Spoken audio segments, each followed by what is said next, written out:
Hello friends, welcome back to my YouTube channel. और दोस्तों, जैसा आपको पता ही है कि railway NTPC undergraduate exam में अब केवल 20 दिन बचे हुए हैं। तो आज हम लोग इस वीडियो में यही बात करने वाले हैं कि इन 20 दिनों को हम लोग किस प्रकार से बेस्ट यूटिलाइज करें ताकि हम लोग मैक्सिमम आउटपुट ले सकें। दोस्तों, वीडियो शुरू करने से पहले मैं आपको बता दूं कि मैंने रेलवे के काफ़ी सारे एग्जाम दिए हुए हैं और उन सब में मैंने 80 प्लस मार्क्स स्कोर किया हुआ है। अगर आपको वो मेरे मार्क्स चेक करने हैं तो आप इस वीडियो के डिस्क्रिप्शन में जाकर चेक कर सकते हैं। अब चलिए टॉपिक पर वापस आते हैं। हम लोग इस वीडियो में बात करने वाले हैं कि हम लोग इन 20 दिनों को किस प्रकार से यूटिलाइज करें। तो दोस्तों, सबसे पहले आपको मॉक टेस्ट तो जरूर देना है। आप एक डेली का मॉक टेस्ट तो दे ही रहे होंगे। अगर आप नहीं दे रहे हैं अभी तो आप स्टार्ट कर दीजिए मॉक टेस्ट देना। और ये आपको कब तक देना है? आपके एग्जाम जिस दिन आपका एग्जाम होगा उससे आप 5-6 दिन पहले से या फिर एक हफ्ते पहले तक आपको मॉक टेस्ट जरूर देना है डेली का। तो मॉक टेस्ट देने से भी ज्यादा जरूरी है कि उसका एनालिसिस करना। आप मॉक टेस्ट जो दे रहे हैं उसका एनालिसिस आप बहुत गहनता से करिए। और एनालिसिस में भी क्या करना है कि जो क्वेश्चन आपसे गलत हो गया है या फिर जो क्वेश्चन आप अटेम्प्ट नहीं कर पाए हैं तो आप उस क्वेश्चन को देखिए कि आप क्यों अटेम्प्ट नहीं कर पाए या फिर आपसे क्यों गलत हो गया। कि आपने सिली मिस्टेक कर दी या फिर आपके कोई कॉन्सेप्ट में आपको कोई कॉन्सेप्ट याद नहीं आया, आपको उसमें क्या दिक्कत आ रही थी क्वेश्चन में। आप इस प्रकार से अगर एनालिसिस करेंगे तो आप अपने स्कोर में एक आध हफ्ते में या फिर एक आध महीने में आप जरूर सुधार देखेंगे। क्योंकि अगर आप किसी क्वेश्चन को आप देखेंगे कि आपने क्या गलती कर दी तो आपको पता चल जाएगा कि हाँ, मैंने ये कॉन्सेप्ट मुझे नहीं आता था या फिर इस कॉन्सेप्ट में मैं अटक रहा था या फिर ये कॉन्सेप्ट में भूल रहा था। तो आप उस कॉन्सेप्ट को रिवाइज भी कर लेंगे और अच्छे से आप कहीं कॉपी में नोट भी कर लेंगे ताकि आप उसे मल्टीपल टाइम रिवाइज कर सकें।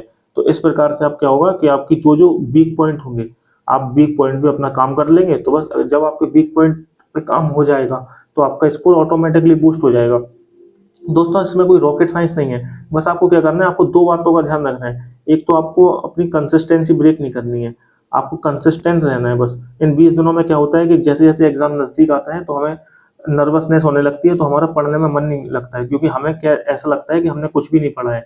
लेकिन आपके साथ नहीं, ऐसा सबके साथ होता है। तो आपको इस नर्वसनेस को ओवरकम करना है क्योंकि आपको लगेगा कि यार मैंने तो कुछ नहीं पढ़ा है, कुछ नहीं पढ़ा। तो इसी नर्वसनेस के चक्कर में आप और भी कुछ नहीं पढ़ पाएंगे।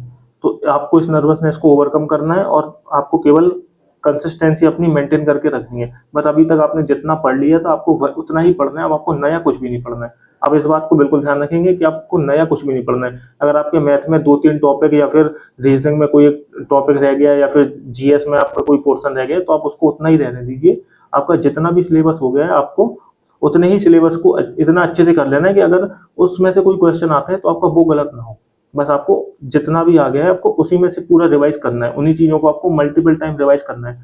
बार बार आप उसको रिवाइज करते रहिए। वो आपके लिए ज्यादा बेनिफिशियल होगा रादर देन कि आप नई चीजें पढ़ने लगेंगे। नई चीजें अगर आप पढ़ेंगे तो आप वो एग्जाम में तो अप्लाई कर भी नहीं पाएंगे और जो पुरानी चीजें होंगी आप उसमें भी थोड़ा बहुत अटकने लगेंगे। इसलिए आप क्या करिए कि जितना भी अभी आपने पढ़ रखा है आप उसको मल्टीपल टाइम्स रिवाइज करिए। जैसे अगर आप मैथ पे कोई क्वेश्चन लगा रहे थे, आपने बुक में अगर ऑफलाइन बुक में कोई क्वेश्चन लगाए होंगे तो आपने उसको टिक कर रखा होगा। जिन क्वेश्चन में आप अटक रहे होंगे मैथ के क्वेश्चन में तो आपने उनको टिक कर रखा होगा। आप उन क्वेश्चन को एक बार रिवाइज कर लीजिए। या फिर आप अगर ऑनलाइन क्वेश्चन लगा रहे होगे तो ऑनलाइन में आपने जो क्वेश्चन में आप अटक रहे होगे तो आपने वो सेव कर रखे होंगे। तो आप उन क्वेश्चन को एक बार देख लीजिए।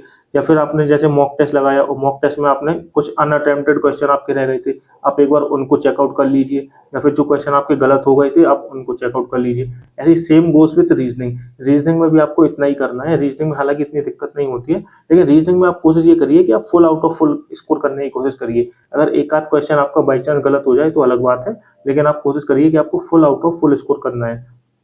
और रीजनिंग में ज़्यादा टाइम भी नहीं लगता है रिवाइज करने में क्योंकि ज़्यादातर सबको सारे कॉन्सेप्ट याद ही होते हैं। बस एक आध टॉपिक में अगर कोई दिक्कत होगी तो आप उसको रिवाइज कर लेंगे। तो रीजनिंग में भी आपको क्या करना है कि जो आपने मॉक टेस्ट दिए थे, मॉक टेस्ट में जो क्वेश्चन आपके गलत हो गए थे या फिर जो क्वेश्चन आपने अटेम्प्ट नहीं किए हुए थे, आप एक बार उनको फिर से गो थ्रू हो जाएंगे। आप एक बार उनके सॉल्यूशन देख लेंगे कि हाँ उसमें क्या क्या आपको परेशानी हो रही थी। तो आप इस हिसाब से अपना मॉक टेस्ट को एनालिसिस अच्छे से करके रीजनिंग को भी आप अच्छा बेहतर बना सकते हैं। और अगर आपने ऑफलाइन रीजनिंग की प्रैक्टिस करी होगी तो आपने उसको सर्किल कर रखा होगा। जो क्वेश्चन में आप अटक रहे होंगे आपने उसको सर्किल कर लिया होगा या फिर टिक मार्क कर लिया होगा। तो आप उन क्वेश्चन को देख लीजिए। जो क्वेश्चन आपको आसानी से हो गए थे आप उन क्वेश्चन के पीछे आप अपना टाइम वेस्ट मत करिए। बस आपने जो क्वेश्चन मार्क कर रखे थे बस उन मार्क क्वेश्चनों को अभी आपको देखने का टाइम है। अब क्योंकि अब इतना टाइम बचा नहीं है कि आप जो अपने पुराने क्वेश्चन कर रखे थे, जो आपको ऑलरेडी आते थे क्वेश्चन, आप उसी में अपना टाइम वेस्ट करते रहेंगे। तो जो चीजें आपको परेशानी करने वाली हैं एग्जाम में आप उन चीजों को रिवाइज नहीं कर पाएंगे। तो आप मार्क क्वेश्चन को दोनों में रिवाइज करिए, जैसे मैथ में और रीजनिंग में। और जीएस में आप क्या कर सकते हैं, अभी जीएस में अब आप जैसे आपने शॉर्ट नोट बना रखे होंगे अपने हर सब्जेक्ट के, जैसे हिस्ट्री के आपके पास अलग नोट्स होंगे, पॉलिटी के अलग नोट्स होंगे, ज्योग्राफी के, इस प्रकार से आपके सारे नोट्स होंगे। तो आप उन नोट्स को रिवाइज कर लीजिए। अभी आप एक एक दिन में सारे सब्जेक्ट के नोट्स रिवाइज कर सकते हैं। जैसे आपने अगर एक दिन में हिस्ट्री रिवाइज कर लिया, हालांकि हिस्ट्री बड़ा चैप्टर है, अगर आप उसमें 2 दिन भी ले सकते हैं तो कोई दिक्कत नहीं है। जैसे आपने 2 दिन में हिस्ट्री रिवाइज कर लिया, इसी प्रकार से आपने पॉलिटी रिवाइज कर लिया, फिर ज्योग्राफी रिवाइज कर लिया, इकोनॉमिक्स रिवाइज कर लिया, स्टैटिक जीके रिवाइज कर लिया, इस प्रकार से आप नोट्स से रिवाइज करिए। अब आप उनके क्वेश्चन की ज्यादा प्रैक्टिस मत करिए। अगर आप मॉक में जितने क्वेश्चन प्रैक्टिस कर रहे हैं जीएस के उतने ही पर्याप्त है। अब आप क्वेश्चन प्रैक्टिस करने से बेहतर है आप इनके नोट्स आप मल्टीपल टाइम रिवाइज करिए, क्योंकि आप मल्टीपल टाइम नोट्स रिवाइज करेंगे तो आपको क्वेश्चन ऑटोमेटिकली एग्जाम में जो दिखेंगे तो आपको पता चल जाएगा, हाँ ये मैंने पढ़ रखा था और इसका आंसर ये है। तो आप क्या करेंगे कि इसके नोट्स जरूर रिवाइज करिए। और अगर आप एक आध हफ्ते में या फिर 10 दिन में आप अपने पूरे सब्जेक्ट के नोट रिवाइज कर लेंगे, जैसे कि हिस्ट्री, पॉलिटी, ज्योग्राफी, इकोनॉमिक्स, अपने करंट अफेयर्स अगर पढ़ रखी है तो अच्छी बात है। अगर आपने नहीं भी पढ़ रखी है तो आप अभी भी स्टार्ट कर सकते हैं, कोई दिक्कत नहीं है। आप एक आध हफ्ते में या 10 दिन में अपने जीएस के सारे नोट्स रिवाइज कर लीजिए और फिर आप करंट अफेयर्स स्टार्ट कर दीजिए। और करंट अफेयर्स भी आपको कैसे पढ़नी है, रिवर्स में पढ़नी है। जैसे अभी जो लेटेस्ट मंथ चल रहा है, पहले सबसे पहले आपको उस मंथ की करंट अफेयर्स पढ़नी है, फिर उससे पिछले वाले मंथ की करंट अफेयर्स पढ़नी है, फिर उससे पिछले वाले मंथ की करंट अफेयर्स पढ़नी है। आपको ज्यादा करंट अफेयर्स पढ़ने की आवश्यकता नहीं है, आप केवल मंथली करंट अफेयर्स जो यूट्यूब पे वीडियोस आती है आप वहां से भी चेक कर सकते हैं, या फिर आप कोई बुक ले आए होंगे आप बुक में से भी पढ़ सकते हैं। आप केवल लास्ट के 4 मंथ्स की, या फिर अगर आपके पास ज्यादा टाइम बच रहा है तो फिर आप लास्ट के 6 मंथ्स की करंट अफेयर्स पढ़ सकते हैं। अगर आप लास्ट के 6 मंथ की करंट अफेयर्स पढ़ लेते हैं तो वो मोर देन सफिशियंट है, इससे ज्यादा आपको पढ़ने की आवश्यकता नहीं है। लेकिन बस यही है कि इसको थोड़ा सा आप डीपली पढ़ लेंगे।